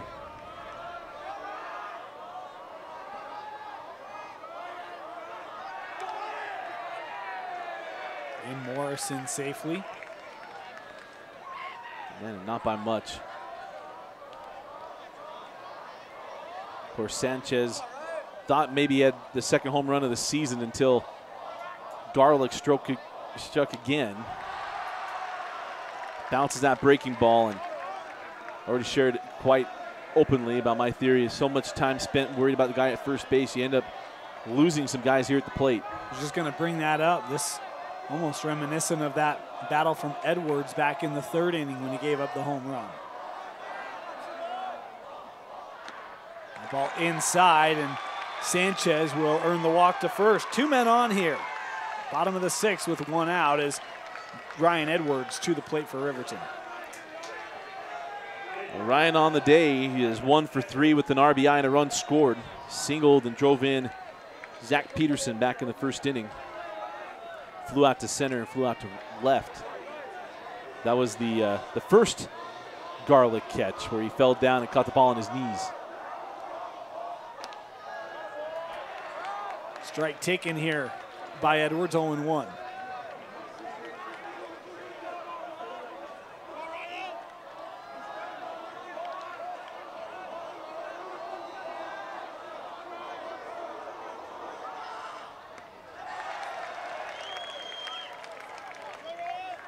One and one the count.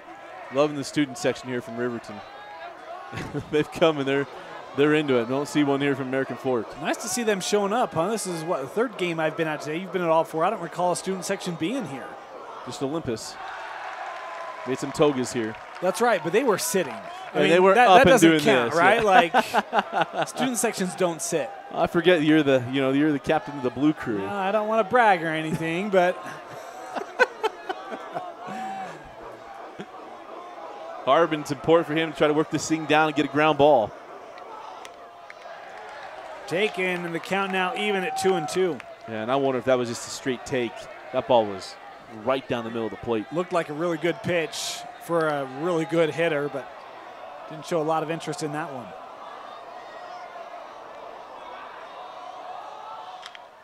This one fought off, jammed up the middle. Only play is to first. They will get the force. But the runners advance to second and third here with 2 away as Cody Nelson back up to the plate for Riverton. Yeah, that could have been a nasty play there, but a nice job of handling that thing cleanly.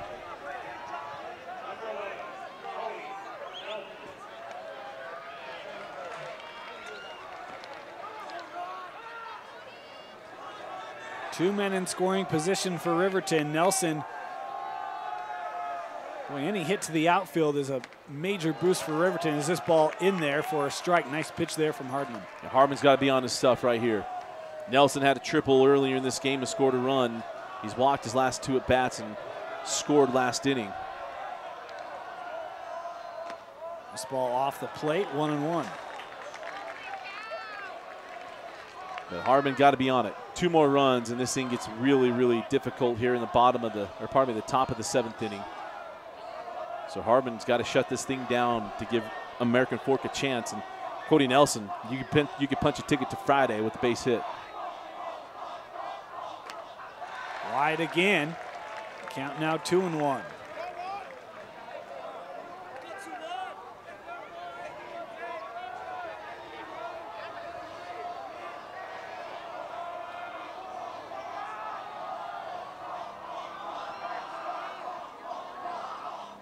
Nelson swung through a pitch he liked. Just missed it. 2-2. Liked it because he's sitting dead red up 2-1. And swung through it. See if Hardman challenges him again. 2 outs. Can Hardman get out of the inning? Inside. Count now full. Again, first base open here. Applegate on deck for Riverton. You can choose to mess with Applegate, but you're also playing with fire, loading the bases with Cooper Gray looming right behind him. So right now, get your best pitch, come get him. You got to challenge him here. Challenge him, and Hardman wins. That one fouled back to the catcher. A couple men aboard, but no one able to be played at home. We head to the top of the 7th, the last 3 outs for American Fork, with a trip to the 6A State Championship on the line. You're watching the 6A semifinal on live.ksl and deseretnews.com.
Welcome back to UCCU Ballpark at Utah Valley University 6A semifinal. Riverton leading 6-3, top of the 7th inning. Bottom of the lineup for the Cavemen, trying to earn a trip to the state championship game on Friday. It'll be Ike Garlick, Griffey Larson, Jack Walker, the men in the lineup slated to come to the plate here in the top of the 7th. And Ryan Edwards trying to go a complete game here, and what that does is preserves lots of arms for Coach Applegate there to win this and get to the game on Friday. They've got everybody available but Edwards. And that's a big thing, because whoever wins this game, whether it's Riverton or American Fork, they've got to win 2 in order to win a state championship.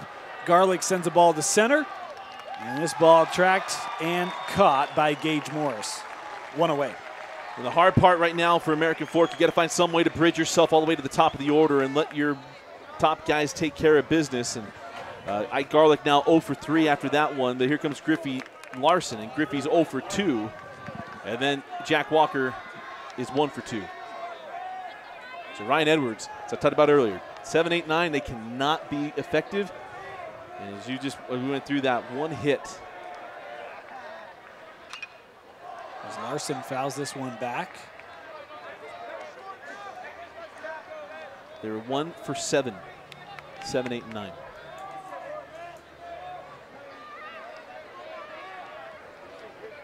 Well, I'm trying to tell. It doesn't look like Jack Walker is on deck. It looks like it's someone else trying to get a number there for you. Is this one fouled back again?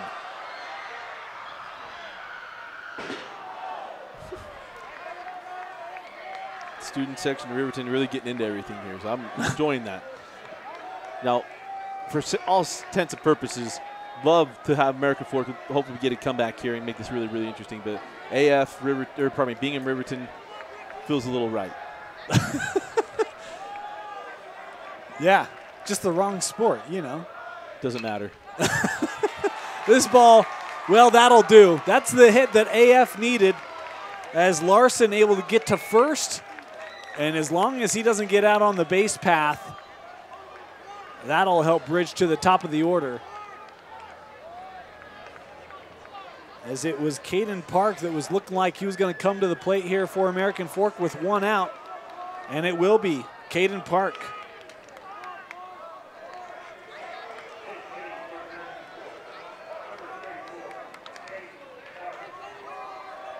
So a pinch hit here for American Fork with 1 away.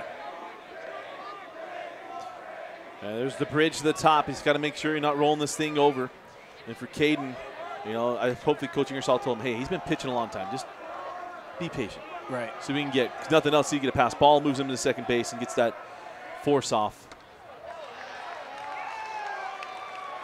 Patient there. Taking strike, 0-1. Looking fastball on that one. So now for Ryan Edwards, going to get a breaking ball out over the plate. See if we can get to 0-2. Play to first. Nice job by Larson, able to get back. Stop me if I've said this before, but Edwards trying to keep the guy at first base as close as he can.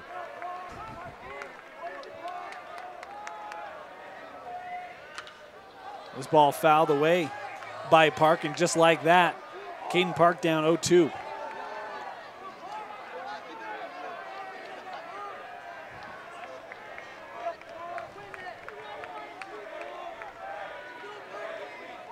Got a battle here if you're Park. Got to shorten up.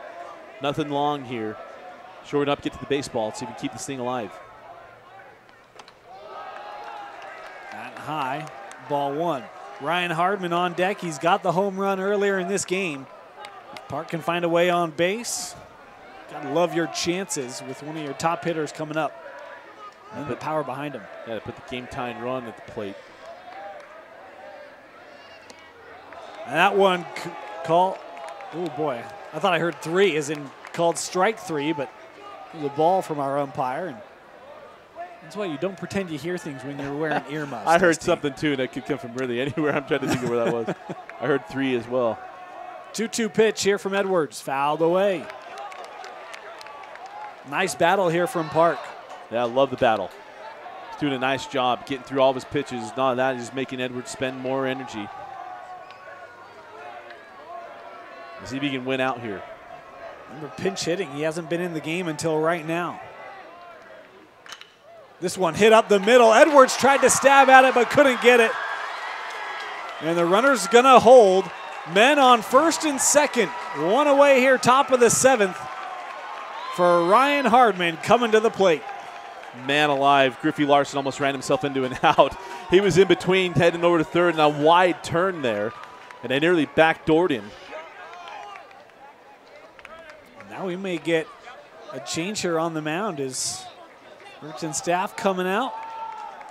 Don't see a lineup card, Well, so this may just be a visit. It might be a visit. I don't see them looking and bringing in like Dylan Sanchez or anything like that to try to nail this thing down. But then again, Sanchez may have thrown yesterday. We didn't get privy to the box stuff from yesterday. But this is a terrific response here. This is talked about last game, the death kick. Yeah. They're going to get their best at bat right now, and I certainly got that. That's a terrific at bat for Caden Parker. And you know, Ryan Edwards, tried to stick his bare hand out there. He thought about it. You saw him thought better of it because he could have knocked that thing down. He was hoping his middle infield would get his back there. But I'm glad he got his hand back. He's also try to you're a pitcher and a catcher. You need your hand.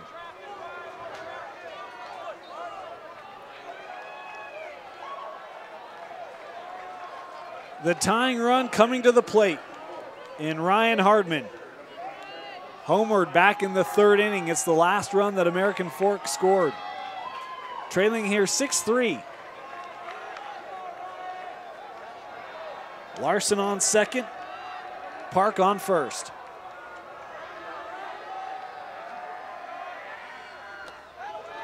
And ball one there to Hardman. And for Ryan, this isn't about hitting a dinger. This is about getting something on the outfield grass, bringing one run, and then the tying run is aboard rather than trying to get it all here in one swing. We'll take called strike 1-1 here, the count. Continue to work that. He'll get that fastball one more time. For Edwards, I mean, you got a base open, but you have a lot of guys behind him, and Carpenter and Perry. I'm interested. I wish you could have heard what Coach Applegate talked to him about. Probably talking about not missing up more than anything. Work him down, see if you get a ground ball. That ball sent to second, double play, the turn, and they got him.